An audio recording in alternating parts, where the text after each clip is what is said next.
UP और उत्तराखंड में कांवड़ को लेकर आदेश, रूट की दुकानों पर मालिक लिखे अपना नाम, मायावती बोली है धार्मिक बाइकाट।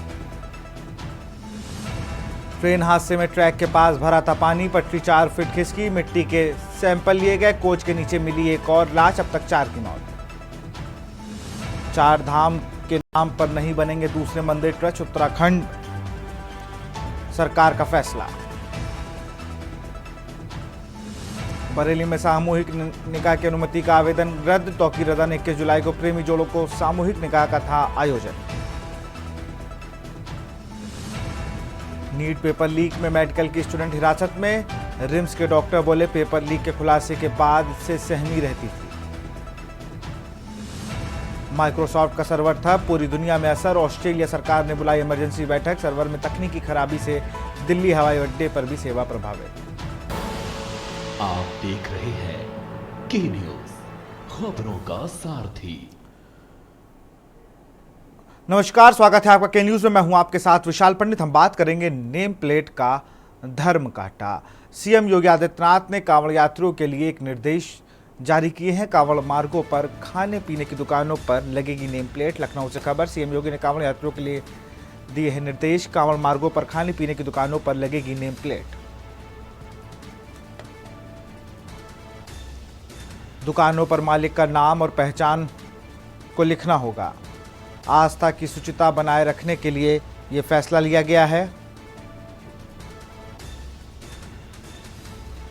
कांवड़ मार्गों पर खाने पीने की दुकान पर लगेगी नेम प्लेट।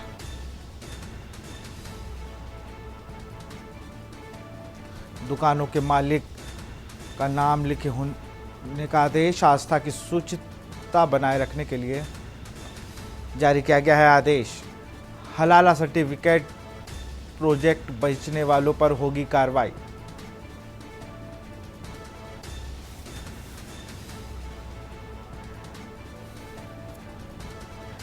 कांवड़ मार्गों पर खाने पीने की दुकान पर लगेगी नेम प्लेट। दुकानों पर मालिक का नाम और पहचान को लिखना होगा।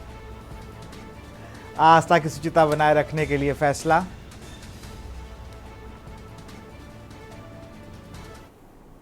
खबर देहरादून से है, सरकार का दुकानदारों के लिए फरमान, खाने पीने की दुकानों पर लिखना होगा नाम। हरिद्वार कांवड़ रूट पर दुकानदारों को लिखना होगा नाम। देहरादून से खबर, सरकार का दुकानदारों के लिए फरमान, खाने पीने की दुकानों पर लिखना होगा नाम। हरिद्वार कांवड़ रूट पर दुकानदारों को लिखना होगा नाम। खाने पीने की दुकानों पर लिखना होगा नाम।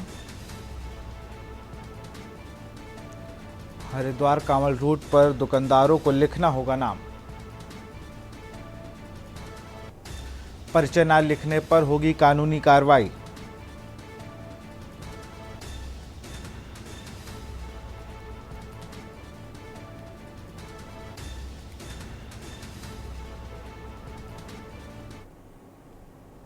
खबर लखनऊ से है, कांवड़ यात्रा को लेकर सीएम के निर्देश, व्यापारियों के नेम प्लेट पर बोली बीएसपी सुप्रीमो, मार्ग पर दुकानदारों को नाम लिखने का आदेश असंवैधानिक।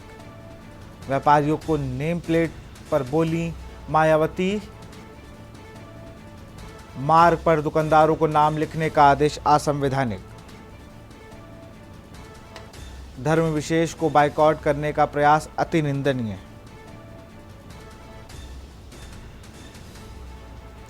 व्यापारियों को नेम प्लेट पर बोली बीएसपी सुप्रीमो,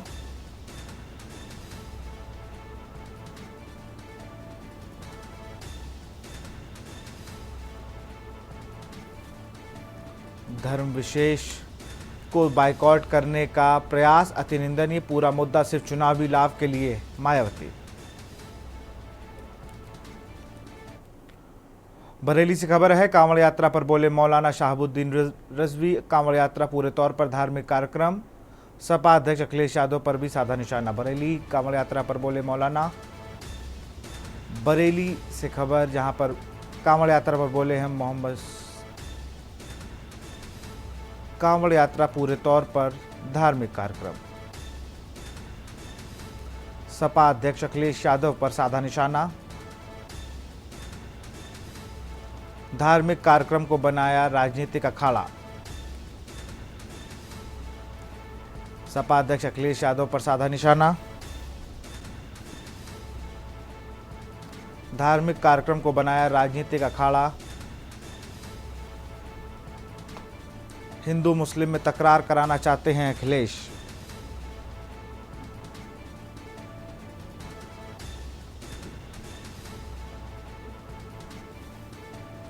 बरेली से खबर, कांवड़ यात्रा पर बोले मौलाना शहाबुद्दीन रिजवी।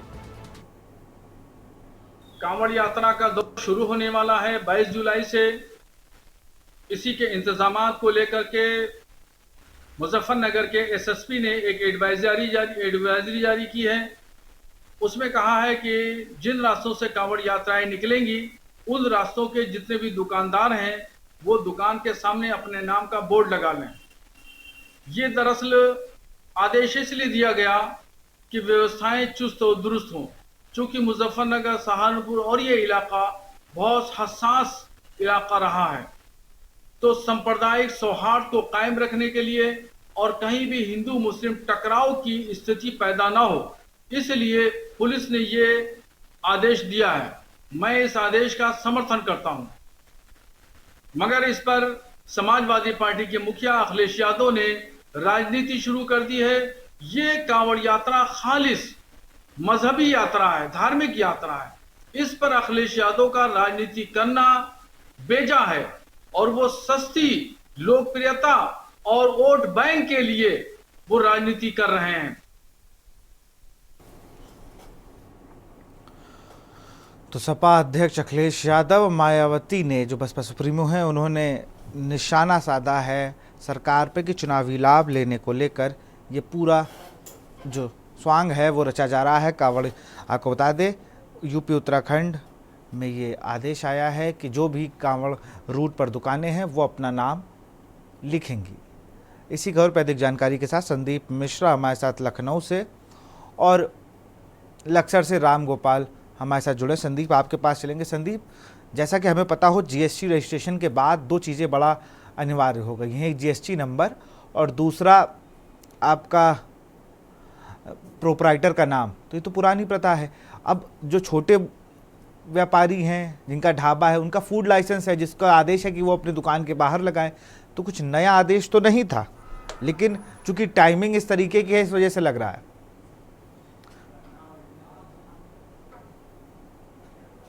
संदीप, आपको आवाज आ रही है?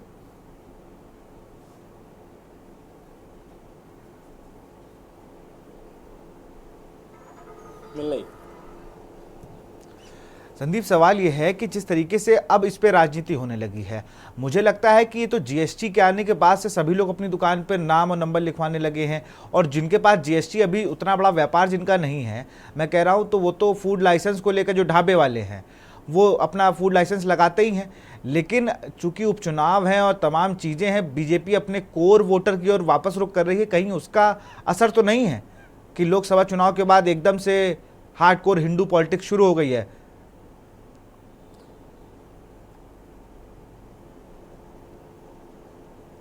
विशाल, एक चीज़ है कि जीएसटी अलग चीज़ हो जाती है, और दूसरी हम अगर बात करते हैं यहाँ पर धर्म की अगर बात करते हैं या फिर हम कांवड़ यात्रा की बात करते हैं, तो ये एक अलग बात है। दोनों में थोड़ा सा फर्क है। वजह ये है कि एक तरफ कांवड़ यात्रा निकाली जा रही है, जहाँ पर जो है रोड पर जो कांवड़िया होंगे वो रोड पर निकलते हुए नजर आएंगे। और जीएसटी की अगर बात कर ले, जिस भी व्यक्ति को अगर अपनी रजिस्ट्रेशन कंपनी कराता है तो उसको जीएसटी नंबर मिलता है। वो जीएसटी नंबर, मात्र जीएसटी नंबर और दुकान का नाम वो लिख करके टांग दिया जाता है। लेकिन साफ तौर पर अपनी नेम प्लेट लगाना जो अनिवार्य कर दिया गया है कि आपकी पूरी दुकान का पूरा नाम क्या है, यानी कि कहीं ना कहीं अपने आप जाति और धर्म को नहीं छुपा सकते हैं। वो नाम आपको दर्शाना पड़ेगा, प्रदर्शित करना पड़ेगा, और खास तौर पे ऐसे मार्गों पे जहां पर कांवड़ यात्रा निकलती हुई नजर आ रही, जहां पर कांवड़िया जो है वो निकलते हुए नजर आएंगे। बहुत से ऐसे जगह हैं जहां पर जो है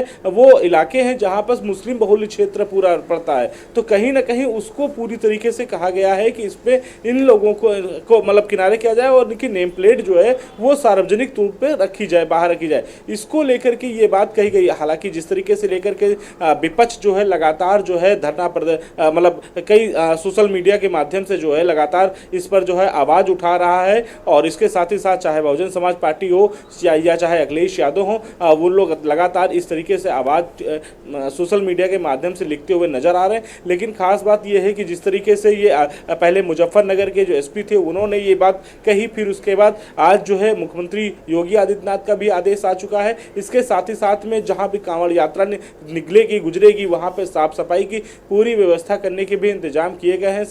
मात्र महत्वपूर्ण है कि साफ सफाई की बेहतर व्यवस्था हो और कांवरियों को किसी प्रकार से कोई समस्या ना आए, क्योंकि पिछले कई सालों से देखा गया है कि कांवड़ यात्रा को लेकर के उत्तर प्रदेश की योगी सरकार पूरी तरीके से सजग है और उसी कड़ी को लेकर के काम करती नजर आ रही है। लेकिन जिस तरीके से मायावती ने इसको असंवैधानिक बता दिया है, कहा कि चुनाव आ रहे हैं और चुनाव के नतीजों का डर है जो ये सब हो रहा है अब उत्तर प्रदेश में।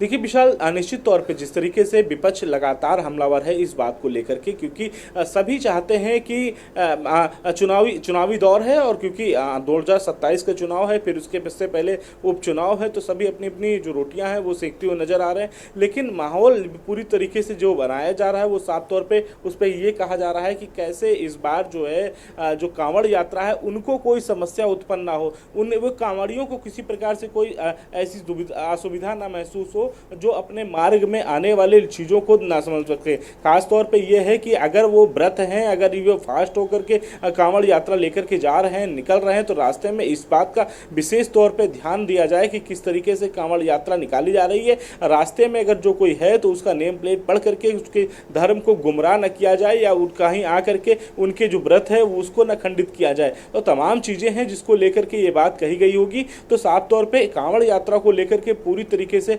2017 से हम अगर बात कर ले तो लगातार बिल्कुल मैं संदीप आपको रोकूंगा। लक्सर से राम गोपाल हमारे साथ जुड़े हुए हैं। राम गोपाल, अगर बात की जाए तो उत्तराखंड में भी सियासत गर्मा गई है। कई कांग्रेस के नेता भी ये कह रहे हैं कि सब चुनाव जब आने लगता है, चुनाव में जब हार होने लगती है तो ये सब फैसले भाजपा शासित राज्य ले लेते हैं। बिल्कुल विशाल, देखिए जिस तरीके से उत्तर प्रदेश के बाद उत्तर में भी, क्योंकि जो होटल ढाबे संचालक वाले हैं उनको लेकर के एक आदेश जो है जिलाधिकारी ने भी दिया है कि जो होटल वाले जो संचालक हैं उनको अपना नाम यानी कि चिपकाना होगा, एक चस्पा करना होगा। उसके साथ साथ में क्योंकि ये भी क्योंकि देखो राजनीति तो जरूर कहीं ना कहीं दिखाई देती है, क्योंकि विपक्ष जरूर कहीं ना कहीं चुनावी लाभ की बात कर ले, या परिपक्ष हो या विपक्ष हो, तो कहीं ना कहीं ये इस तरीके के बयानबाजी जरूर जो है देखने को मिलते हैं। लेकिन फिलहाल तो जो है कांवड़ यात्रा है और ये कहीं ना कहीं हिंदुओं की आस्था का एक प्रतीक है और देश विदेश से जो है इस यात्रा में जो है जो श्रद्धालु हैं वो शामिल होने के लिए हरिद्वार पहुंचते हैं और हरिद्वार से गंगा जल लेकर अपने अपने गंतव्य की ओर निकलते हैं। और साफ तौर पर ये निर्देश बिल्कुल साफ तौर पर दिया गया है कि जो जिलाधिकारी हैं धीरज गर्ब्याल हरिद्वार से, उन्होंने साफ तौर पर ये आदेश दे दिया है कि होटल ढाबा संचालक या फिर रेडी पटरी वाला हो, उनको साफ तौर पर अपने नाम को चस्पा करना पड़ेगा, ताकि जो एक आस्था जुड़ी हुई है हिंदू धर्म में, यानी कि जो श्रद्धालु हैं उनको लेकर के, क्योंकि ऐसा भी लगता है ना जिस तरीके से जो श्रद्धालु है वो हरिद्वार से गंगा जल लेकर अपने अपने गंतव्य की ओर निकलते हैं और होटल ढाबे संचालकों पर कहीं ना कहीं भोजन या फिर क्योंकि एक मांस मदिरा वाला सिस्टम भी जो है कहीं ना कहीं ये भी कहा जा सकता है कि उस पर रोकथाम लगे, ताकि जो एक आस्था है उसमें कहीं ना विघ्न ना हो। तो उस आस्था को लेकर के इस तरीके का जो आदेश है वो दिया गया है और इस पर कार्रवाई भी की जा रही है हरिद्वार प्रशासन की तरफ से, क्योंकि अभी श्यामपुर और बिजनौर हाईवे के पास लगभग 52,000 रुपए का जो शुल्क है वो होटल ढाबा संचालक और रेडी पटरी वालों से वसूला गया है, क्योंकि साफ तौर पर उनके द्वारा जो अपने नाम को जो चस्पा नहीं किया गया है और होटल का जो संचालक है वो कौन है, क्योंकि ये छुपाना जो है अब जो है बिल्कुल अब ये देखना होगा कि इस पर किस तरीके जब कांवड़ यात्रा शुरू हो जाएगी तब इसको किस तरीके से अमल में और अच्छे से लाया जाता है। जब चीज़ें धरातल पे होंगी तो देखने को होगा। बहुत बहुत शुक्रिया संदीप आपका भी और राम गोपाल आपका भी बहुत बहुत शुक्रिया। तो आपको बता रहे थे नेम प्लेट का धर्म काटा, क्योंकि अब कांवड़ यात्रा के रूट पर सभी दुकानदारों को नेम प्लेट लगानी होगी, जिससे कि कांवड़ यात्री जो है वो एक सही और जगह से जो खान पान है वो ले सकें। और खबर आपको एटा से बता रहे हैं, जहां पर अवैध अतिक्रमण पर गर्जा है प्रशासन का बुलडोजर। एटा से खबर, अवैध अतिक्रमण पर गर्जा प्रशासन का बुलडोजर। कांवड़ यात्रा को लेकर अवैध अतिक्रमण पर एक्शन।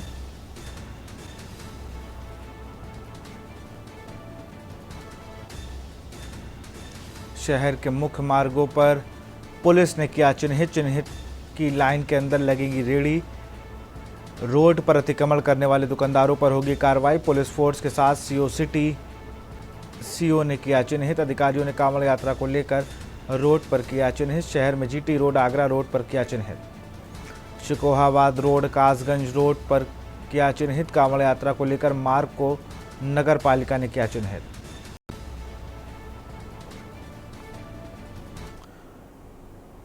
बरेली से खबर है, 7 साल का लड़का नदी में डूबा, मछली पकड़ने गया था 7 साल का लड़का।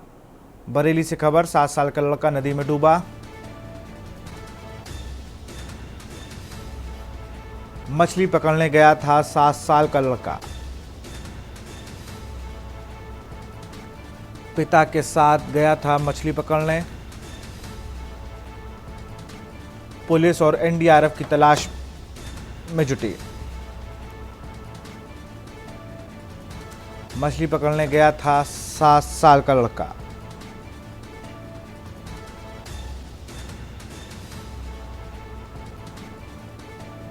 मछली पकड़ने गए लड़के का नदी में डूबा। पुलिस और एनडीआरएफ की टीम तलाश में लगी। बारादारी थाना क्षेत्र के नकटिया नदी की पूरी घटना।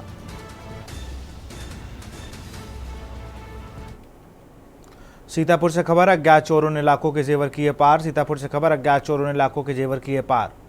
सीतापुर से खबर, अज्ञात चोरों ने लाखों रुपए के जेवर किए पार। लाखों के जेवर समेत 8,000 की नकदी चोरी। पीड़ित परिवार ने दी पुलिस को सूचना। मामले की जांच में जुटी पुलिस।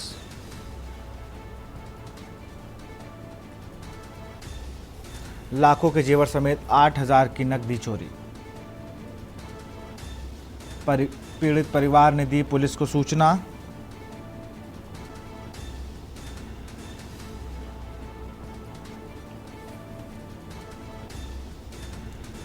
सीतापुर के रामविलासपुरवा के एक गांव का ये पूरा मामला। सीतापुर से खबर, अज्ञात चोरों ने लाखों के जेवर किए पार।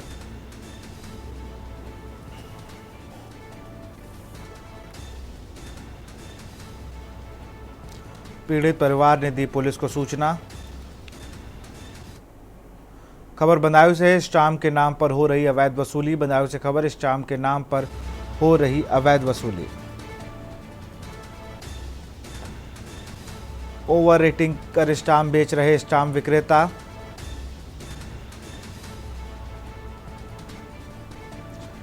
$300 का स्टाम्प 400 में बेच रहे विक्रेता। खुलेआम स्टाम्प बेचने का वीडियो वायरल।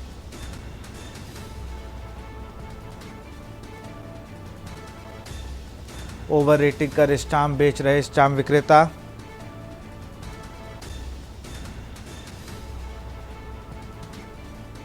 खुलेआम स्टाम्प बेचने का वीडियो वायरल। बिसौली कचहरी परिसर का ये पूरा मामला। बदायूं से खबर, स्टाम्प के नाम पर हो रही अवैध वसूली।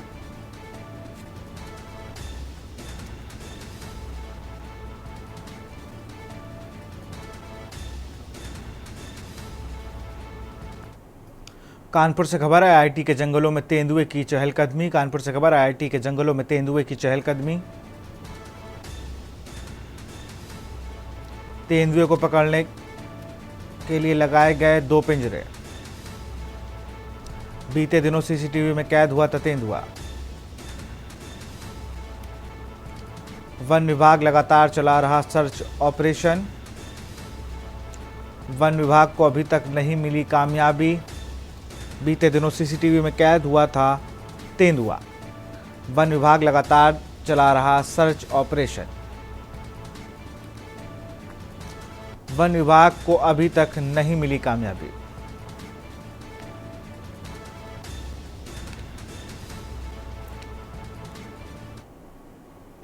श्रावस्ती से खबर है, संदिग्ध परिस्थितियों में युवक की मौत। श्रावस्ती से खबर, संदिग्ध परिस्थितियों में युवक की मौत। 3 दिन से घर से लापता था मृतक युवक। 3 दिन से घर से लापता था मृतक युवक। शराब ठेके के पास मृतक अवस्था में मिला युवक। नशे का आदी बताया जा रहा था मृतक रामकुमार। शराब के ठेके के पास मृतक अवस्था में मिला युवक। नशे का आदी बताया जा रहा मृतक रामकुमार। सूचना पर पहुंची पुलिस ने शव को कब्जे में लिया। मलीपुर चौराहे पर शराब के ठेके के पास का ये पूरा मामला।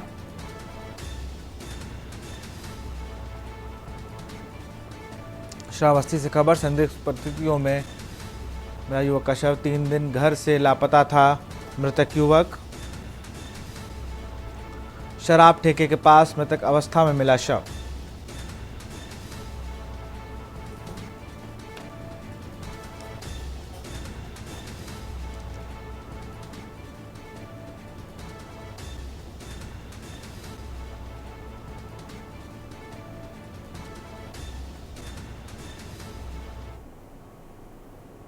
खबर कानपुर से है, जहां हार्निया जैसी गंभीर बीमारी का ऑपरेशन अब दूरबीन से विधि से बड़ी आसानी से संभव हो गया है। पहले के समय में यदि बड़ी हार्निया को जाती तो उसका ऑपरेशन काफ़ी जटिल हो जाता था, क्योंकि पेट में जाली लगाने से पहले पेट को बंद करने में काफ़ी दिक्कतों का सामना करना पड़ता था। अब दूरबीन विधि का प्रयोग करके सिर्फ 10 mm का छेद कर पूरा ऑपरेशन कर सकते हैं। ये बात कानपुर मेडिकल कॉलेज में आयोजित अत्याधुनिक हार्निया कार्यशाला के दौरान हेल्थ अस्पताल के सर्जरी विभाग के HOD डॉक्टर GD यादव ने बताया। उन्होंने बताया कि पहले चीरा लगाकर ऑपरेशन किया जाता था। इससे मरीज को ठीक होने पर लगभग 3 हफ्ते का समय लगता था, लेकिन आज के समय में जो दूरबीन विधि से ऑपरेशन होता है उसमें मरीज को तीसरे दिन अस्पताल से छुट्टी दे दी जाती है। इसके ऑपरेशन से मरीज को कभी भी संक्रमण का खतरा भी नहीं होता है, ना ही मरीज को अधिक पीड़ा से गुजरना पड़ता है। इसके अलावा मरीज खुद को जल्द स्वस्थ समझने लगता है। टाँकों का लंबा निशान भी पेट पर नहीं लगता।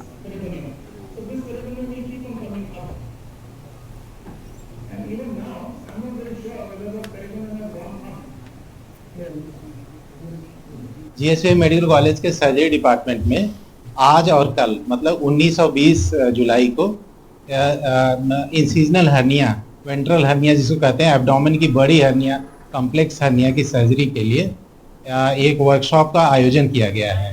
इसमें हमारे करीब 16 पेशेंट रजिस्टर्ड हैं, जिनके पेट की हर्निया बड़ी बड़ी हर्निया है, जिसको कॉम्प्लेक्स हर्निया कहते हैं। इनको AWR सर्जिकॉन में हम लोग AWR सर्जिकॉन का आयोजन कर रहे हैं, जिसमें कॉम्प्लेक्स हर्निया का ऑपरेशन दूरबीन विधि से एवं फेशियोटेंस विधि से किया जा रहा है। आज का दिन जो है फेशियोटेंस की विधि से और लेप्रोस्कोपी विधि से ऑपरेशन किया जाना है। मैं प्रोफेसर अवनीश कुमार हूँ, KGMC सर्जरी विभाग में कार्यरत हूँ। Mainly minimal access and bariatric surgery करता हूँ।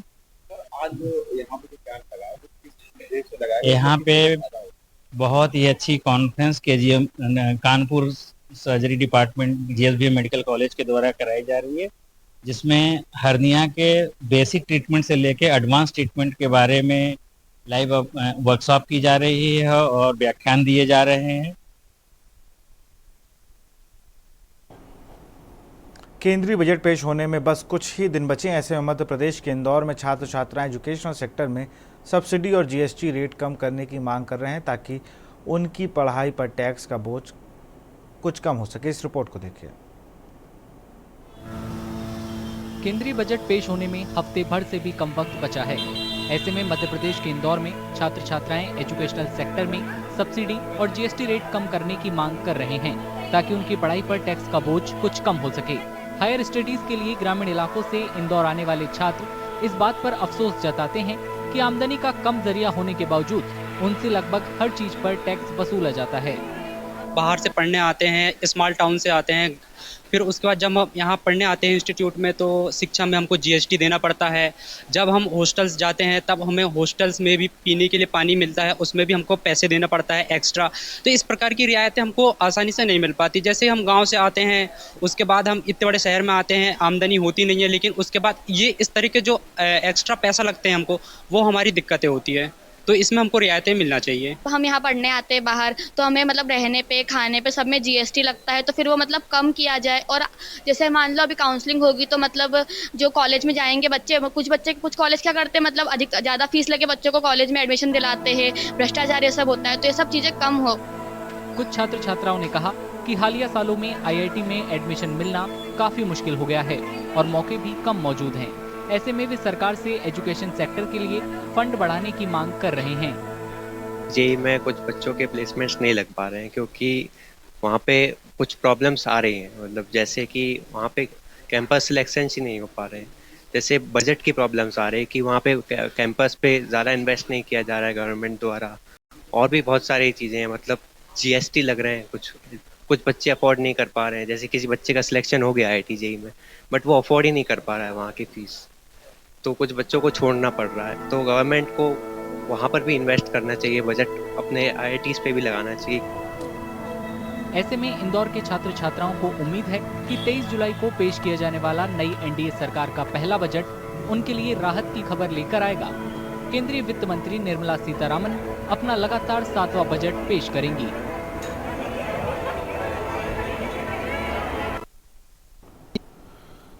यहाँ रुकते एक छोटे से ब्रेक के लिए, जल्द हाजिर होंगे। आप देख रहे हैं के न्यूज, खबरों का सारथी। ब्रेक के बाद आपका स्वागत है। देश भर में टमाटर की खुदरा कीमतों में उछाल की वजह से हिमाचल प्रदेश के सोलन में टमाटर उगाने वाले किसानों को बाजारों में अच्छे दाम मिल रहे हैं। इस रिपोर्ट को देखिए। देश भर में टमाटर की खुदरा कीमतों में उछाल की वजह से हिमाचल प्रदेश के सोलन में टमाटर उगाने वाले किसानों को बाजारों में अच्छे दाम मिल रहे हैं। व्यापारियों के मुताबिक टमाटर के दाम बढ़े हैं, लेकिन पिछले साल की तरह कीमतों में रिकॉर्ड बढ़ोतरी नहीं हुई है। से पहले गया वो 1600 रुपए तक बिका है, और आज 2 दिन से वो टमाटर बिक रहा है 1200, 1250 और 1300 रुपए। क्या मानते हैं, क्या ये पिछली बार का रिकॉर्ड हो सकता है इस बार? नहीं, पिछली बार का तो मैक्सिमम चलो जो मिल गया वो रेट मिल गया, वैसे वो रेट तो नहीं आ सकता, लेकिन ऐसा है अभी बेंगलोर पीछे वो थोड़ा तेज है, इसीलिए यहाँ भी बाजार तेज है, और अभी कुछ नहीं बता सकते रेट के बारे में क्या है कैसे, अभी तो मैक्सिमम यही चला है। व्यापारियों का कहना है कि सोलन के टमाटरों की क्वालिटी बेहतर है। उनके मुताबिक बेहतर क्वालिटी के टमाटरों को बाजार में बेहतर दाम मिल रहे हैं, जिससे ज्यादा मुनाफा होता है। किसान लोग खुश है, बाकी थोड़ा सा बीच में थोड़ा फटा हुआ आया था, अब थोड़ा माल साफ लग गया आने, तो अब अच्छा आ रहा है, टमाटर आ रहा है।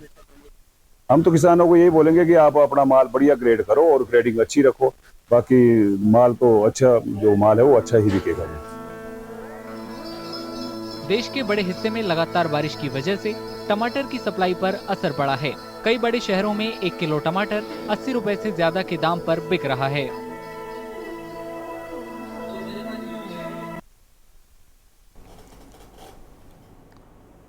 इनकम टैक्स एक्ट 1961 के सेक्शन 139 के मुताबिक किसी भी स्रोत से कमाई करने वालों के लिए इनकम टैक्स रिटर्न दाखिल करना जरूरी है।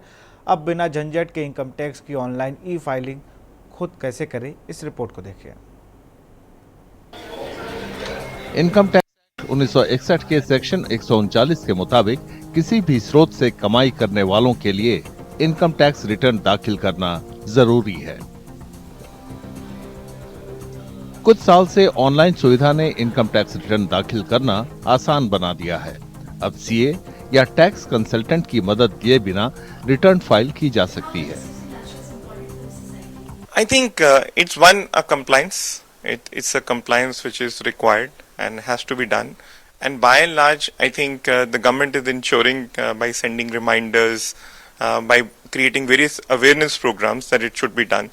So I would put it like this: there is no downside, and it's an obligation, responsibility which all of us have to comply with, and we should do it. वैध pan number के जरिए ITR ई-फाइलिंग portal पर login करके income tax return file की जा सकती है। ई-फाइलिंग portal पर लॉगिन करने के बाद अपनी आय के स्रोतों और योग्यता के आधार पर मुनासिब ITR फॉर्म का चुनाव किया जाता है। ITR 1 वेतन भोगियों के लिए है। ऐसे लोगों की आमदनी फॉर्म 16 के मुताबिक पगार, हाउस प्रॉपर्टी और दूसरे स्रोतों से होती है। टैक्स देने वालों को पहले से भरा हुआ ITR फॉर्म मिलता है, जिस पर एम्प्लॉयर से मिले फॉर्म 16 के आधार पर जरूरी बदलाव किए जा सकते हैं।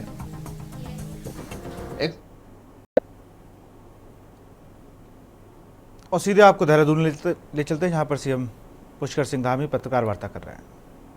तो हम लोग मेंटेन करेंगे, आगे बढ़ाएंगे। हम देश को कितना कंट्रोल करें पर्यावरण से? नहीं, अभी जो हम विकास कर रहे हैं या हम जीडीपी में अपना उस योगदान में हम अपने राज्य में कितना जो है उस धनराशि के बराबर कर रहे हैं, उसका एक आंकड़ा आया हुआ है, वो आपको अलग से दे देंगे। कैरिंग कैपेसिटी को लेकर जो अध्ययन चलता रहा है, पिछले साल भी बात उठी थी, क्या जीईबी में उसको लेकर भी आप चल रहे हैं, उसकी एनालिसिस को भी लेकर चल रहे हैं? कैरिंग कैपेसिटी हमारा आप कर रहा है और बहुत सारे डिपार्टमेंट, बहुत सारे जगहों का कैरिंग कैपेसिटी का आ गया है और अभी हमने जो यात्रा प्राधिकरण बनाने का एक काम आगे बढ़ाया है, उसमें भी कैरिंग कैपेसिटी आई है और शहरों की भी आई है।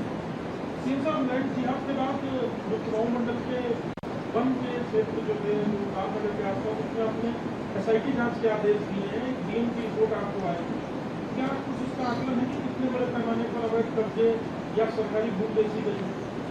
देखिए, अनेक माध्यमों से मुझे बहुत सारे जनप्रतिनिधियों ने भी और समाज में काम करने वाले प्रमुख लोगों ने भी इस बारे में एक तरह से सूचना दी थी उन्होंने कि ये वन विभाग है, सरकारी ज़मीनें हैं, ये स्टाम्प पेपर पर बेच दी गई हैं और इसमें बड़े स्तर पर गड़बड़ी है, इसलिए हमने उसकी एसआईटी जांच प्रस्तावित की है। एसआईटी जांच खाली कुमाऊं में ही होगी, जैसे यहाँ ऋषिकेश वगैरह में काफी तमाम जमीनें लोगों ने कब्जा रखी है, 100 रुपए के स्टाम्प पेपर पर अगला बदली होती है, तो भी जांच होगी? अभी देखिए, रामनगर और हल्द्वानी के आसपास के लोगों ने मुझे कहा था और यहाँ ऑलरेडी देहरादून में तो स्टाम्प पेपर पर बिक्री पर पहले से भी एसआईटी की जांच चल रही है, एक कमेटी कर रही है। आपके पास अगर कोई सूचना अन्य स्थानों की है तो आप दे दीजिए, मैं वहाँ भी जांच करवाऊँगा। गवर्नमेंट को लेके एमडीडीए ने एक अभियान चला रखा है, मैं देख भी रहा हूँ लगातार, चाहे स्कूल हो जहाँ नए नक्शे पास हो रहे हैं, एमडीडीए की जहाँ कॉलोनियाँ बन रही है, जहाँ बन रहे हैं, बड़े अच्छे इन्होंने शुरुआत करी है और भी विभाग इसको लेके चले तो बेहतर नहीं होता। क्या मतलब, मैं समझा नहीं क्या? हाँ बिल्कुल, आपका नहीं, एमडीडीए ने बहुत अच्छा अभियान लिया है और अन्य प्राधिकरण भी लोगों को जहाँ अधिक से अधिक सुविधा देने का काम प्राधिकरणों के माध्यम से हमने करना है। हमने कहा है कि सरलीकरण करें, नक्शा जल्दी पास हो उस, और कुछ बोलते हैं ना, वो क्या बोलते हैं उसको, जो अपने आप हो जाता है, सो मोटो जिसको बोलते हैं। मैं वहीं पर आ रहा हूँ। ड्रीम सैंक्शन बोलते हैं, ड्रीम सैंक्शन, अपने आप जो स्वतः ही हो जाता है। इस प्रकार की व्यवस्था हम सभी हमारे प्राधिकरणों में कर रहे हैं, लेकिन उसके साथ साथ जो आपने कहा है अभियान, एमडीडीए देखिए एक सरकारी विभाग है, एक प्राधिकरण है। हमारे अन्य प्राधिकरण भी काम कर रहे हैं, हरिद्वार विकास प्राधिकरण काम कर रहा है, उधर उधम सिंह नगर में उधम सिंह नगर प्राधिकरण कर रहा है, नैनीताल में नैनीताल झील प्राधिकरण, ये सब काम कर रहे हैं। क्योंकि ये सरकारी संस्थान है और सरकार की अपनी एक सीमा है। ये सीमा पूर्णता को तब प्राप्त होगी जब इसमें जन जन का योगदान होगा, जन जन का मिलना होगा, जन जन इसमें सम्मिलित होगा। तो मैं समझता हूँ जन जन को इस अभियान से जोड़ने का काम है। इतनी सारी मूर्तियाँ जो मेरे सामने बैठी हैं, उनके अतिरिक्त सबसे अच्छा कोई नहीं कर सकता है। इसलिए मैं आप सबसे निवेदन करूँगा कि अपने बच्चों के भविष्य के लिए, आने वाले समय के लिए जो चुनौतियाँ हैं, देहरादून शहर का इस बार हमने जो तापमान देखा है तो लगभग 44 डिग्री के आसपास तापमान पहुंच गया है। तो अगर ये इसी गति से तापमान बढ़ता रहा तो आप ये सोचिए कि आने वाले समय में हम अपने आने वाली पीढ़ी को, बच्चों को क्या देकर जाने वाले हैं, किस प्रकार का हम उनको जीवन देने वाले हैं। हमारे पूर्वजों ने भी हमारे लिए पौधों का रोपण किया होगा, वृक्ष लगाए होंगे, बहुत सारी विरासत हमको देकर गए हैं। उसी विरासत को सजोकर उसी को हम आज उसके साथ जी रहे हैं। तो हम सब का दायित्व बनता है कि कम से कम इसमें जो भी हम अपने तरफ से योगदान कर सकते हैं उसमें हमको योगदान जरूर करना चाहिए। क्योंकि कई बार बहुत सारे लोगों को लगता होगा देहरादून में हम बैठे हैं और चमोली में आपदा आ रही है या धारचूला में आपदा आ रही है, तो यहाँ क्या फर्क पड़ने वाला है। या दिल्ली में बैठे हुए लोग हैं, उनको उत्तराखंड में कहीं आपदा आ रही है तो वो कहते हैं अरे दिल्ली से क्या लेना देना है, आपदा तो उत्तराखंड में आ रही है। लेकिन ऐसा हो नहीं सकता है क्योंकि सब एक दूसरे से जुड़े हुए हैं। अगर वहाँ आपदा आ रही है तो उसका प्रभाव निश्चित रूप से हमारे पास आज नहीं आएगा तो आने वाला है, ये मानकर हमको काम करना है। इसलिए संपूर्ण विश्व को जो हमारी संस्कृति कहती आई है कि अयम निजम परोभेति गणना लघुचेत साम उदार चरित्रा नाम वसुधैव तो कुटुंबकम, यानी कि तेरा है, ये मेरा है, ये छोटा है, ये बड़ा है, ये सब ऐसे लोग ऐसी बातें करते हैं जिनके मन छोटे होते हैं, जिनके चित्त छोटे होते हैं, जिनका उदार चरित्र है, उनके लिए तो सारा संसार, सारी धरा घर है। तो इस प्रकार का भाव हम सबके अंदर आएगा तो मैं समझता हूँ कि मनुष्य का जो जीवन है वह भी एक आश्चर्य का जीवन है। हमारे शास्त्र कहते हैं, भागवत गीता कहती है, तमाम हमारे ग्रंथ कहते हैं कि कई सारे जन्मों के बाद, कई सारी योनियों के बाद हमको मनुष्य के जीवन में आने का अवसर मिलता है। तो यह अपने आप में एक बहुत बड़ा आश्चर्य है। और भगवान ने जब हमको मनुष्य के रूप में बनाकर भेजा है और एक विशिष्ट प्राणी के रूप में भेजा है, तो हमारा काम भी विशिष्ट होना चाहिए कि हम किस विशिष्टता से अपने जीवन का निर्वाह करें और अपना ये जीवन भी सफल करें और इतने अच्छे काम करें इसमें जो भी कर सकते हैं कि आने वाले सारे जीवन सफल हों। और अब बात करेंगे दुनिया भर में माइक्रोसॉफ्ट आउटेज का असर। अमेरिका से लेकर भारत तक जनजीवन पर पड़ा है असर। माइक्रोसॉफ्ट के सर्वर पर गड़बड़ी आने से फ्लाइटें रद्द हो गई हैं। अमेरिका में 200 से ज्यादा फ्लाइटें रद्द की गई हैं। अमेरिका से लेकर भारत तक जनजीवन पर पड़ा असर। माइक्रोसॉफ्ट के सर्वर में गड़बड़ी आने से फ्लाइट रद्द।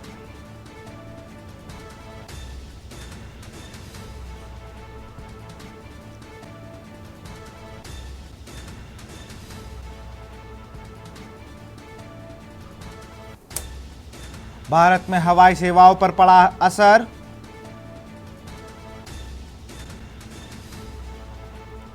माइक्रोसॉफ्ट स्टोर में लॉगिन नहीं कर पा रहे यूजर्स।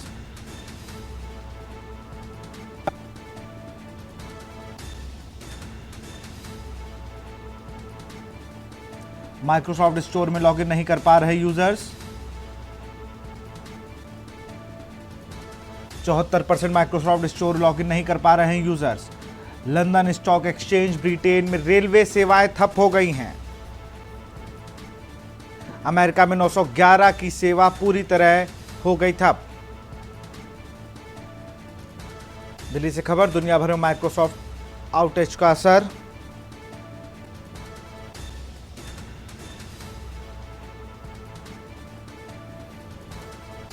माइक्रोसॉफ्ट के सर्वर में गड़बड़ी आने से फ्लाइटें रद्द।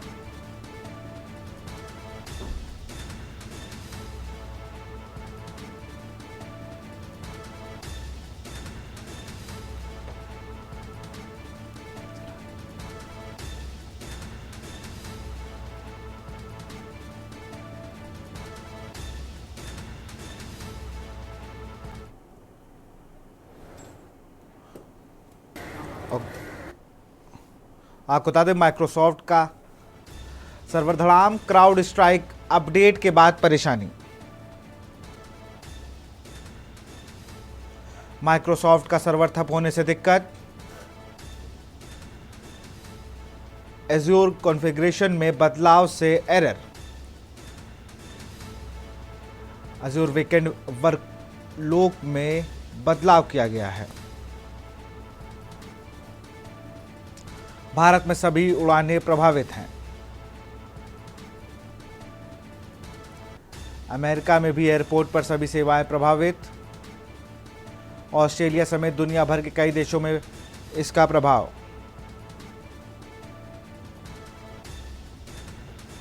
जर्मनी के बर्लिन एयरपोर्ट पर सभी उड़ानें सेवा प्रभावित हुई हैं।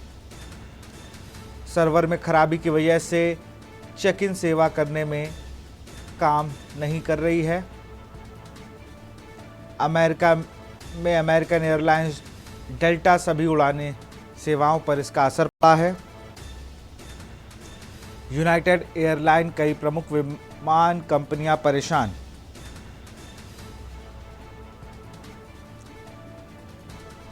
एम्स्टर्डम के शिफकोल एयरपोर्ट पर भी सेवाएं ठप हो गई हैं। एयरलाइंस की सेवाएं भी बाधित हुई हैं।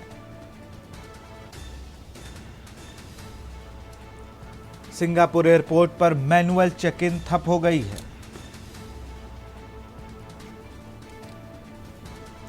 हांगकांग एयरपोर्ट पर भी चेक इन और चेकआउट पर सेवाएं प्रभावित। हांगकांग एयरपोर्ट पर भी चेक इन और चेकआउट सेवा प्रभावित हो गई है।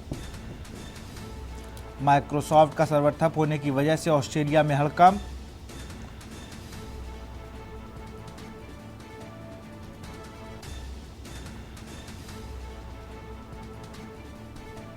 विमान सेवाओं से लेकर बैंकिंग, टेलीकॉम, टीवी चैनल तक पर असर।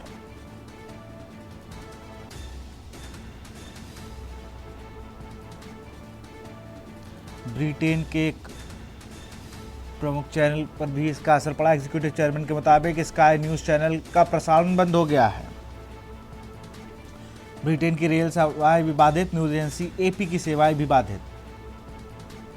इंग्लैंड में हेल्थ बुकिंग सिस्टम पर पूरी तरह से ठप हो गया है। जर्मनी में भी बैंकिंग, टेलीकॉम, मीडिया आउटलेट और एयरलाइंस की सेवाएं प्रभावित। शुक्रवार दोपहर बड़े पैमाने पर कई कंपनियों की सेवाएं प्रभावित।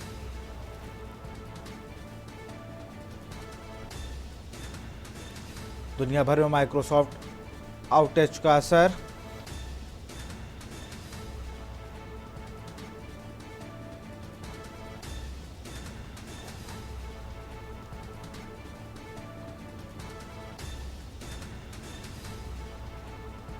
शुक्रवार दोपहर बड़े पैमाने पर कई कंपनियों की सेवाएं प्रभावित।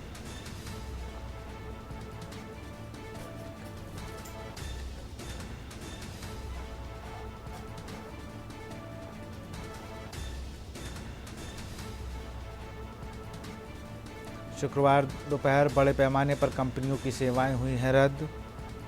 भारत सहित पूरे विश्व में पेमेंट सिस्टम भी प्रभावित हुआ है। बैंक, स्टॉक एक्सचेंज, विदेशी रेल सेवाएं, मीडिया हाउस प्रभावित। Bharat, Australia, Germany, America, Britain में सबसे ज्यादा असर।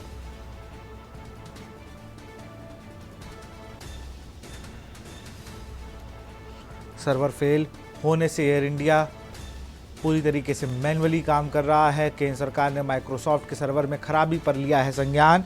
आपको बता दें, आईटी मिनिस्टर राजीव चंद्रशेखर बोले हैं, उम्मीद है कि सेवाएं जल्दी बहाल हो जाएंगी। सूचना एवं प्रौद्योगिकी मंत्रालय जल्द ही एडवाइजरी जारी करेगा। माइक्रोसॉफ्ट का 365 का लाखों भारतीय इस्तेमाल करते हैं।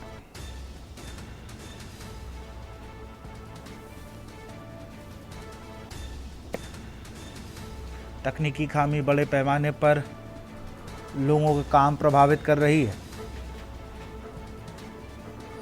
स्पाइसजेट, इंडिगो और तमाम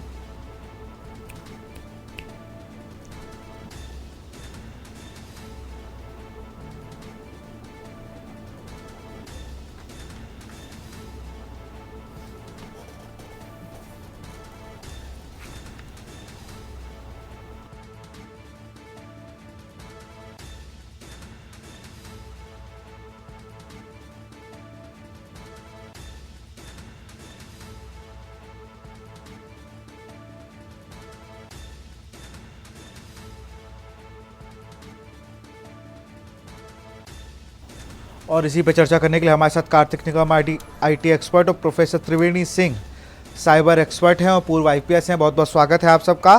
सबसे पहले अखिलेश सिंह, एक संवाददाता, विशेष संवाददाता हमारे फोन लाइन पर जुड़े हुए हैं। अखिलेश, अगर दिल्ली की बात की जाए, दिल्ली समेत मुझे लगता है पूरे भारत में ही इसका असर देखने को मिल रहा है। अखिलेश।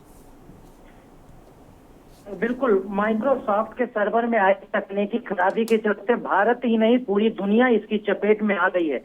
भारत के अंदर देखा जाए तो ही नहीं, पूरे दुनिया में भी फ्लाइट हुई है, बैंक हुई है, और माइक्रोसॉफ्ट का जो एजूर सॉफ्टवेयर है उसमें खराबी आने के चलते जितनी भी फ्लाइट थी वो देश विदेश में सभी जगह की फ्लाइटें प्रभावित हुई हैं और फ्लाइटों का उड़ान रोक दिया गया। और इसके लिए जो माइक्रोसॉफ्ट एजूर रही खराबी के चलते एयरलाइंस में जो भी रिपोर्ट चल रही थी वो सारी के सारी पूरे नेटवर्क पर प्रभावित हुआ। इससे यात्रियों को भी सलाह दी गई थी उड़ानों के बारे में जानकारी। इसके साथ ही साथ आपको बता दें कि जो भी लोग टिकट बुक कर रहे थे टिकट नहीं बुक हो पा रहे हैं। इसके अलावा बैंकों का जो कामकाज था वो भी पूरी तरह से ठप हो गया है। इसके अलावा और भी जो माइक्रोसॉफ्ट सर्वर पर चीजें रन कर रही थी वो सबकी सब पूरी तरह से ठप हो गई हैं। इसके लिए आपको चीज बता दें कि इसको आज पूरी दुनिया में ब्लू स्क्रीन ऑफ डेथ के नाम से भी कहा जा रहा है कि जो माइक्रोसॉफ्ट के सर्वर में खराबी हुई है तो उस सर्वर के चलते एक नया टर्मिनोलॉजी, एक नया नाम दिया है कि ब्लू स्क्रीन ऑफ डेथ, यानी पूरी दुनिया में ब्लू स्क्रीन के तौर पर देखा जा रहा है। और जब माइक्रोसॉफ्ट के सर्वर में कुछ खराबी घंटों पहले आई तो उसी समय यूजर्स को उनके कंप्यूटर पर विंडोज का signature blue screen of death यानी ब्लू जैसा दिखने लगा था। और इससे कई उद्योगों से लेकर टेलीविजन, एयरपोर्ट, न्यूज स्टेशन, वित्तीय संस्थान, यानी जो भी माइक्रोसॉफ्ट यूजर से जुड़े होते हैं, कारोबार एक तरीके से है, शेयर मार्केट तक नहीं चला। बहुत बहुत शुक्रिया अखिलेश आपका। मैं सीधे रुक करूंगा। कार्तिक निगम IT एक्सपर्ट है और प्रोफेसर त्रिवेणी सिंह जी हैं, साइबर एक्सपर्ट हैं और जाने माने पूर्व IPS भी हैं। सर, मैं आप ही के पास आऊँगा। आपने लगातार जो साइबर की अगर हम बात करें, साइबर को लेकर जो कार्य आपने किए, और उस समय जब बहुत तेज़ रीच नहीं होती थी, लेकिन आजकल तो साइबर अटैक बहुत आम बात है। और अब तो जो एंटीवायरस अपडेट हुआ है क्राउड स्ट्राइक, उसके बाद से जो दिक्कतें होने लगी हैं, और आज ऐसी दिक्कत है कि पूरा देश एक सॉफ्टवेयर पर निर्भर है। ऑस्ट्रेलिया वो ठप हो गया है, ब्रिटेन में एक चैनल बंद हो गया, और भारत में तो यह हालत है कि फ़्लाइटें बुक नहीं हो रही है, मैनुअली सारे फ्लाइटों के टाइम लिखे जा रहे हैं और बोर्डिंग पास तक हाथ से लिख के दिए जा रहा है। सर, बिल्कुल सही कह रहे हैं। देखिए, अभी सर्ट ने कंप्यूटर इमरजेंसी रिस्पॉन्स टीम जो हमारी इंडिया गवर्नमेंट की है, जो साइबर सिक्योरिटी पे तरह तरह के दिशा निर्देश और एडवाइजरी जारी करती है, अभी उसने एडवाइजरी भी जारी किया है।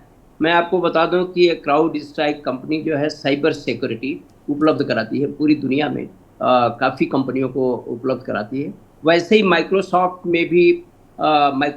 पे भी ये क्राउड स्ट्राइक जो कंपनी है उसके एप्लीकेशन लगे थे।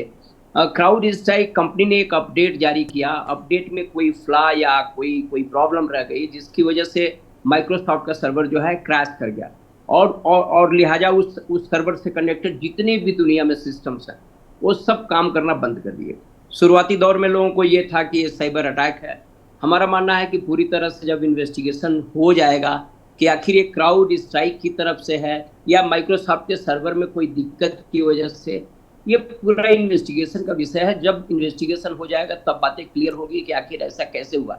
लेकिन शुरुआती दौर में जो देखने में आ रहा है वो एक टेक्निकल ग्लिच है जो हमारी क्राउड स्ट्राइक कंपनी के एप्लीकेशन डेवलप करते वक्त हुआ है और माइक्रोसॉफ्ट का सर्वर उससे क्रैश हुआ है। तो ये टेक्निकल ग्लिच के रूप में पूरी दुनिया में लिया जा रहा है और इसके लिए एडवाइजरी सर्टिन ने जारी किया है। और सर्टिन ने एक छोटा सा तरीका भी बताया है कि अगर आप लोकल लेवल पे इसको ठीक करना चाहते हैं तो कैसे कर सकते हैं। तो आप कोई भी आदमी सर्टिन के साइट पे जाए और जाकर के उनकी एडवाइजरी रीड करेगा तो उसमें 2-3 लाइन के कुछ चीज़ें लिखी गई हैं। अगर वो वैसा करता है तो उसकी कुछ देर के लिए प्रॉब्लम हल भी हो सकती है। बिल्कुल, मैं कार्तिक के पास चलूँगा। कार्तिक, अगर बात की जाए तो हैदराबाद, बेंगलोर, ज़्यादातर कॉपरेटिव कंपनियां यहीं पे हैं और किसी ने अपना दिल्ली ऑफिस बना रखा है, किसी ने वर्क फ्रॉम होम दे रखा है और तमाम ऐसी चीज़ें। लेकिन काम करने में क्या दिक्कतें आई हैं और कैसे ये पता चला आप लोगों को? बिल्कुल विशाल जी, तो हुआ ये कि ये जो इशू था वो कल रात से ही आ रहा था, बट ये इशू ग्लोबली नहीं था, कुछ यूजर्स उसको फेस कर रहे थे। बट हुआ कि ये जो क्राउड स्ट्राइक इनका एंटीवायरस है जो माइक्रोसॉफ्ट ने अपडेट किया, उसके बाद ये ग्लोबली इशू आया लोगों को, जिसकी वजह से जितनी भी सर्विसेज थी माइक्रोसॉफ्ट की वो सारी ठप हो गई हैं। Like basically we can say like हमारी एयरवेज, बैंकिंग एप्लीकेशंस, जितनी भी सारे गवर्नमेंट ऑफिस, IT ऑफिस सारे उससे इफेक्ट हुए हैं। और होता ये कि माइक्रोसॉफ्ट हमें अज़ूर सर्विसेज प्रोवाइड करता है जो कि एक क्लाउड कंप्यूटिंग सर्विसेज है। वो माइक्रोसॉफ्ट की जितनी भी चीजें हैं, एप्लीकेशन है, डिप्लॉइंग के लिए, मैनेजमेंट के लिए यूज होती हैं। तो अपडेट के बाद वो पूरे क्रैश हो गया, जिसके बाद लोगों को एक ब्लू स्क्रीन दिखने लगी, आउटेज का एरर आने लगा और रीस्टार्ट का भी ऑप्शन आया, जिसकी वजह से पूरा ब्लॉकर इशू हो गया IT कंपनियों को एज वेल। और वही सारे IT कंपनी भी ये सब इशू फेस कर रहे हैं, जिसकी वजह से आज कोई भी काम नहीं हो पा रहा है। त्रिवेणी सर, अगर बात करें हम तो इतनी बड़ी कंपनी जो पूरे दुनिया में कहीं ना कहीं अपने सॉफ्टवेयर को चला रही है, उसके साथ ये ग्लिच होना और उसके सॉफ्टवेयर के साथ साथ कई देशों पर ये मुझे लगता है प्रभाव पड़ गया है, तो ये तो उनकी टीम के लिए भी एक जांच का विषय कि इतना बड़ा ये ग्लिच भी अगर है तो कैसे हुआ। देखिए, टेक्नोलॉजी की दुनिया में इसी को हम लोग बोलते हैं टेक्नोलॉजी रेस। जैसे जैसे टेक्नोलॉजी इवॉल्व करती है वैसे वैसे रिस्क और खतरे बढ़ते जाते हैं। उसका एक नमूना ये देखने को मिल रहा है कि पूरी दुनिया में तबाही मची हुई है एक सर्वर के क्रैश होने की वजह से। इसका मतलब कि ये पूरी दुनिया कनेक्टेड है एक ही सर्वर से। पूरी दुनिया नहीं, लेकिन ज़्यादातर हिस्से, ज़्यादातर गवर्नमेंट की सर्विसेज, ज़्यादातर कंपनियों का ऑपरेशन सब उसी सर्वर से कनेक्टेड है। सर्वर इन द सेंस कोई एप्लीकेशन है जिसको लोग यूज़ कर रहे हैं। तो ये जैसे जैसे डिजिटल दुनिया बढ़ेगी उससे खतरे भी बढ़ते जाएंगे और इसको हम एक टेक्नोलॉजी रिस्क के रूप में लेते हैं। निश्चित रूप से आने वाले दिनों पे इस पे काफ़ी मंथन होगा कि आखिर कैसे किया जाए कि इस तरह की प्रॉब्लम ना आए, क्योंकि ये पूरी दुनिया के लिए आप केवल एयरलाइंस की बात कर रहे हैं, बैंकिंग इंडस्ट्री की बात कर रहे हैं। अभी 2-3 बड़े कारपोरेट हाउसेस से फ़ोन आ रहे हैं कि उनका सारा सिस्टम ठप पड़ा हुआ है। मतलब सोचिए कि पूरी दुनिया के कारपोरेट, गवर्नमेंट, इंडस्ट्री सब कुछ इससे प्रभावित है। तो आने वाले दिनों में क्या आज से ही बहस छिड़ जाएगी, ब्रेन स्टॉर्मिंग शुरू हो जाएगा कि आखिर इस समस्या से निजात पाने के लिए क्या किया जाए। सर, जब इस तरीके रूप से बहुत बड़ी जी, बस मेरा सवाल भी अगला ये है कि जिस तरीके से मैं देख रहा हूँ कि एक सॉफ्टवेयर को अगर उन्होंने, या जो भी कह सकते हैं ग्लिच है या जो भी चीज़ें हैं, लेकिन ऐसे तो जो साइबर अटैक आजकल तो एक फ़ोन कॉल पर और एक अभी मुझे तो लगता है इसकी आवाज़ में कितने साइबर फ्रॉड हो जाएंगे, लोग कहाँ, तो इससे कैसे बचा जाए? थोड़ा इससे भी लोगों को अवेयर होना चाहिए, क्योंकि मुझे पता है आपदा में अक्सर ये साइबर ठग जो है वो बना लेते हैं, आपसे अच्छे से कोई नहीं जानता। ये इस तरह की जो साइबर क्राइसिस आती है ना, इसका साइबर क्रिमिनल बहुत मिसयूज करते हैं। वो क्या काम करेंगे, हजारों लाखों की संख्या में मैसेज भेज देंगे, फिशिंग मेल भेज देंगे कि आपके कंप्यूटर में कोई प्रॉब्लम है तो इमीडिएटली आप ये करिए और आपका ये समाधान हो जाएगा। और या तो आपका डेटा हैक कर लेंगे या आपका सिस्टम कॉम्प्रोमाइज कर लेंगे या उस सोल्यूशन बेचने के नाम पे कुछ पैसा ले लेंगे या एंटीवायरस बेचने के नाम पे कि हम 70% डिस्काउंट पे एंटीवायरस दे रहे हैं जो आपकी समस्या का समाधान देगा। और हजारों लोग उसके शिकार भी हो जाते हैं। करोड़ों को मैसेज भेजते हैं तो 10%, 15% लोग शिकार हो जाते हैं। वो भी बड़ी तादाद में होते हैं, हजारों लाखों की संख्या में, और हर समय होता है ये। तो ये भी एक क्राइसिस का क्षण है। इस क्राइसिस में साइबर क्रिमिनल से सावधान रहने की जरूरत है कि कोई भी इस तरह का मेल आए, कोई भी SMS आए या कोई भी व्हाट्सएप पे कोई लिंक आए या सोशल मीडिया पे लिंक आए तो कतई उस पर यकीन न करें, ध्यान से पढ़ें, कंफर्म करें, उसके बाद ही कोई आगे की कार्रवाई करें। बिल्कुल कार्तिक, अगर आप लोग जिस तरीके से ऑफिस में आपकी टीम काम कर रही है तो ये मेल जाहिर सी बात है आप लोग के पास भी आते होंगे, और अभी काम करने की क्या स्थिति है? अगर आप इस माइक्रोसॉफ्ट सर्वर पर काम करें, इसके अलावा काम करने की दूसरा क्या ऑप्शन है हमारे पास? अभी तो फिलहाल पूरा ब्लॉकर है, हम लोग कोई भी काम नहीं कर पा रहे हैं क्योंकि हम सब विंडोज यूज करते हैं जो कि माइक्रोसॉफ्ट का है। तो जितनी भी चीजें माइक्रोसॉफ्ट से रिलेटेड हैं एंड जो भी एप्लीकेशन हम माइक्रोसॉफ्ट के यूज करते हैं वो सारे ब्लॉक में। बट आज जितना भी अभी अपडेट मिला है उस हिसाब से माइक्रोसॉफ्ट फिर से उस सॉफ्टवेयर को अपडेट कर रही है एंड साथ ही साथ उसकी टेस्टिंग भी चल रही है। तो जितना अपडेट के अकॉर्डिंग बहुत ही जल्द वो सही हो जाएगा और हम वापस अपने काम में लौट पाएंगे। कितना काम प्रभावित हुआ होगा आज आप लोगों का या पूरी IT इंडस्ट्री का इंडिया में? बहुत ज्यादा लाइक क्योंकि सुबह से ये इशू आ रहा है एंड कोई भी लॉगिन नहीं कर पा रहा है, तो मतलब बहुत ही ज्यादा काम इफेक्ट हुआ एक दिन का पूरा IT का। और हम सभी लाइक पूरे दिन आज खाली हैं, कुछ काम ऐसा हो नहीं पा रहा है हमारा। सो ये बहुत बड़ा इशू है, बहुत बड़ा ब्लॉकर भी है, बिकॉज कुछ ऐसे डिप्लॉयमेंट्स होते हैं, कुछ ऐसे डिलीवरीज होती हैं जो हमें आज देनी थी क्लाइंट को, वो भी बहुत इफेक्ट हुई, वो भी हम नहीं प्रोवाइड करा पा रहे हैं। बहुत सारे ऐसे डिफेक्ट्स जो हमें टेस्ट करने थे अपनी एप्लीकेशंस के, वो भी हम नहीं कर पा रहे हैं। सो बहुत सारे ग्लिचेस और बहुत सारे ब्लॉकर्स आए हमारे पास। बट वही है कि जितनी भी चीज़ें माइक्रोसॉफ्ट पे हैं, जितनी भी सर्विसेज हैं, हम कोई भी यूज़ कर ही नहीं सकता। बिल्कुल। मैं त्रिवेणी सर एक आखिरी सवाल मैं आपसे लूँगा, जिस तरीके से अगर हम बात करें कि हम कितना निर्भर हो चुके हैं इस ऑनलाइन दुनिया में कि अगर कोई एक सर्वर का तार भी निकल जाए तो बिल्कुल ऐसे लगता है कि किसी ने कोई शरीर का हिस्सा काट लिया है। वही स्थिति में है हम लोग। हाँ, पहले भी आप लोग तो बहुत पहले से फ्लाइट में सफ़र कर रहे हैं, तब तो मैनुअली दे देते लिख के जाइए भैया, इसमें कोई नई बात नहीं है। अगर उसने बोर्ड में भी लिख दिया है एयरपोर्ट पे, तो आज बड़ा अचंभित लग रहा है कि बताइए ज़रा एयरपोर्ट पे हाथ से लिख रहे हैं कि इतना डिपेंड हो गए हम सॉफ्टवेयर पे, वो हमारी ज़िंदगी चला रहे हैं। देखिए हमारी पूरी ज़िंदगी जो है ना वो डिपेंडेंट हो चुकी है इंटरनेट पे। और इंटरनेट क्या है, ये वही है, आपको कोई चीज़ खरीदनी है तो आप जाकर के ई-कॉमर्स साइट पे चले जाते हैं, टिकट बुक करना था वो चले जाते हैं, बोर्डिंग पास लेना है तो चले जाते हैं, पढ़ाई कर रहे हैं, बात कर रहे हैं, सब कुछ किसी न किसी सर्वर से कनेक्टेड है। तो हमारी पूरी लाइफ जो है समझिए इंटरनेट इनेबल है। और इसीलिए मैं कह रहा हूँ कि ये सबसे बड़ा खतरा है हमारे नज़रिए से, ये सबसे बड़ा खतरा है। हम पहले सुरक्षा के बारे में सोचें और उसके बाद से हम कोई टेक्नोलॉजी इवॉल्व करें, तब तो बात समझ में आती है। हम पहले टेक्नोलॉजी मार्केट में डाल देते हैं और बाद में जब कोई प्रॉब्लम आती है तब हम सुरक्षा के बारे में सोचना शुरू करते हैं। मेरा मानना है कि थोड़ा सा थॉट प्रोसेस को प्रोएक्टिव बनाना पड़ेगा। कोई भी सिस्टम डिजाइन करने से पहले सुरक्षा के बारे में पहले सोचें और उसके बाद से हम कोई एप्लीकेशन डेवलप करें या कोई प्लेटफॉर्म डेवलप करें तो ज़्यादा अच्छा है। ये मैं हमेशा कहता हूँ। बिल्कुल, बहुत बहुत शुक्रिया सर हमसे जुड़ने के लिए। कार्तिक, आपका बहुत बहुत शुक्रिया तमाम जानकारी देने के लिए हमारे दर्शकों को। तो पूरे दुनिया में कहीं ना कहीं माइक्रोसॉफ्ट का सर्वर ठप होने से बहुत सी परेशानियां हो रही हैं। जैसा अभी हमारे एक्सपर्ट्स ने भी बताया कि लगातार उस पर माइक्रोसॉफ्ट काम कर रहा है और भारत सरकार भी लगातार माइक्रोसॉफ्ट के टच में है, क्योंकि काम पूरे देश का प्रायोजित देखना होगा कितनी देर में ये ग्लिच है या साइबर अटैक ये कैसे सही होता है और कब तक फिर से जो जनजीवन है इंटरनेट और तमाम सॉफ्टवेयर्स का उसको लेकर किस तरीके से वापसी करता है। बहुत बहुत शुक्रिया आप सबका। और फिलहाल खबरों में इतना ही। देखते रहिए के न्यूज़ इंडिया। नमस्कार। आप देख रहे हैं के न्यूज़, खबरों का साथ।